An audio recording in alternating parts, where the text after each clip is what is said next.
तलाक दूंगी, लेकिन मेरी भी एक शर्त है। जब मैं रात को घर पहुंचा तो मेरी पत्नी ने खाना लगाया। मैंने उसका हाथ अपने हाथों में लिया और कहा, मुझे तुमसे कुछ ज़रूरी बात कहना है। वो शांत बैठकर खाना खा रही थी। उसकी आंखों में कुछ दर्द सा साफ नज़र आ रहा था। अचानक मुझे नहीं पता कैसे कहूँ, मगर मुझे उसे बताना ही था। मैंने बड़ी शांति से कहा, मुझे तलाक चाहिए। लगा जैसे उसे मेरे शब्दों में कुछ फर्क नहीं पड़ा, बल्कि उसने मुझसे पूछा, क्यों तलाक चाहिए? मैंने उसके सवाल को अनसुना किया तो उसे गुस्सा आ गया। उसने चम्मच उठाकर फेंक दिया और ज़ोर से चिल्लाई, तुम इंसान नहीं हो। उस रात हमने एक दूसरे से बात नहीं की। वो रो रही थी। मुझे पता था कि वो जानना चाहती थी कि आखिर ऐसा क्या हुआ जो हमारा रिश्ता टूटने के कगार पर आ गया है। पर मेरे लिए उसके सवालों का जवाब दे पाना नामुमकिन था। मैं अब किसी और से, प्रिया नाम था उसका, प्यार करने लगा हूँ।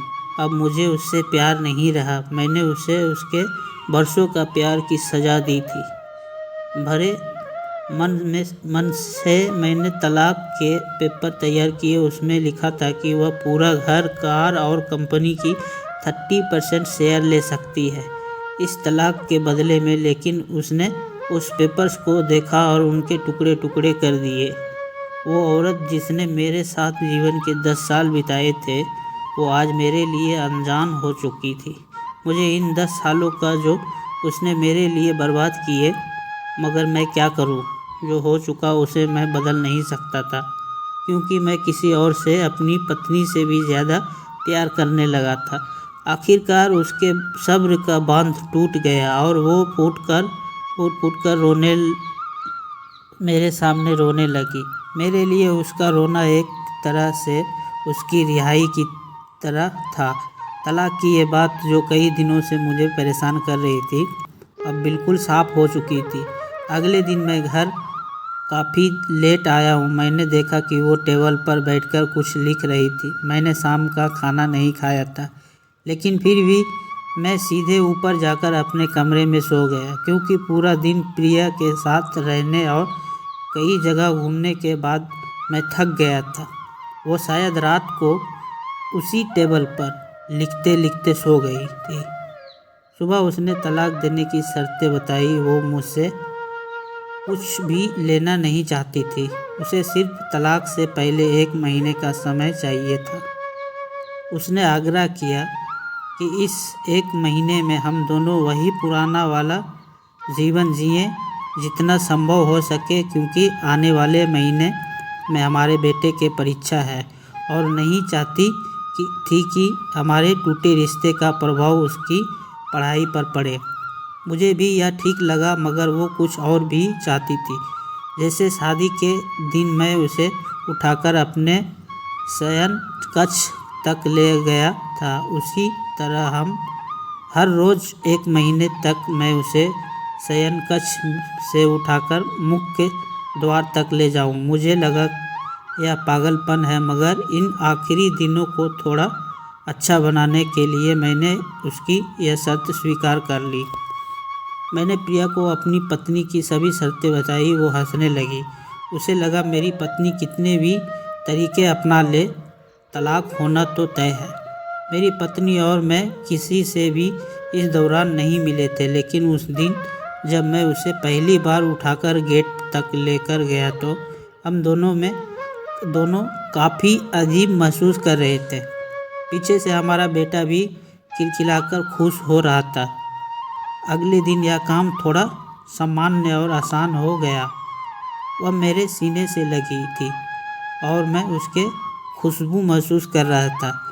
ऐसा लगा जैसे कई दिनों बाद मुझे ये खुशबू मिल रही थी, या फिर कई दिनों से मैंने उसके होने का महसूस नहीं किया था। पहले जितनी उसमें वो कसाव नहीं था और चेहरे पर कुछ हल्की झुर्रियाँ नज़र आ रही थी। और बाल भी सफ़ेद होने लगे थे। ये वही औरत थी जिसने अपने जीवन के 10 साल मुझे समर्पित किए थे। चौथे दिन जब मैंने उसे उठाया तो वो पुराने रोमांच लौटने लगी थी। 5वें और 6ठे दिन वो पुराना प्यार फिर जागने लगा। मैंने प्रिया को इस बारे में कुछ नहीं बताया था। अब उसे उठाना और आसान हो गया था। शायद हर रोज़ यह सब करने का मैं यादी हो गया था। एक दिन वह अपनी पसंद की साड़ी निकाल रही थी, लेकिन कुछ खास नहीं ढूंढ पाई। उसने सांस भरते हुए कहा कि उसके सारे कपड़े बड़े फटने लगे और तब मुझे पता चला कि वह काफ़ी दुबली हो गई है और इसलिए मैं उसे आसानी से उठा पा रहा था। मेरे दिल को एक झटका सा लगा। उसने अपने दिल में काफ़ी सारा दर्द छुपा रखा था। पता नहीं कैसे मैं आगे बढ़ा और उसके सिर को छूकर देखा। अचानक हमारा बेटा आया और बोला कि पापा, ये तो मम्मा को उठाकर बाहर ले जाने का समय हो गया है। उसके लिए अपने पापा द्वारा मम्मा को इस तरह उठाकर ले जाते हुए देखना जीवन का अभिन्न हिस्सा बन गया था। मेरी बीवी ने हमारे बच्चे को बुलाया और ज़ोर से उसे गले लगा लिया।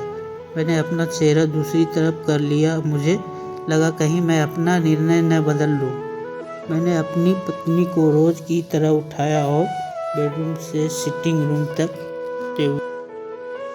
हॉल तक लाया। उसने प्यार से अपने दोनों हाथ मेरी गर्दन के आसपास रख दिए।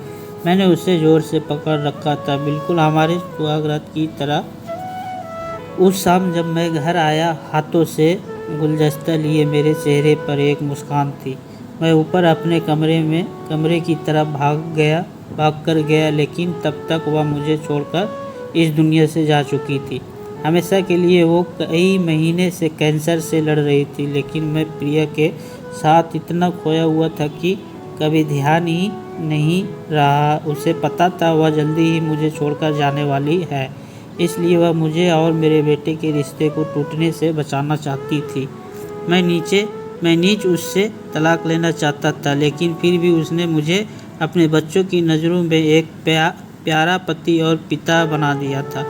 जीवन की छोटी छोटी बातों रिश्ते में बहुत महत्व रखती है। बड़ा घर, बड़ी कार और बैंक बैलेंस ये खुशियाँ का हिस्सा ज़रूर बन सकते हैं, मगर अपनों के बिना इनकी कोई कीमत नहीं। स्टोरी कैसी लगी नीचे कमेंट करके अवश्य बताएं, और आप मेरे चैनल पे नए हो तो चैनल को सब्सक्राइब ज़रूर कर लें।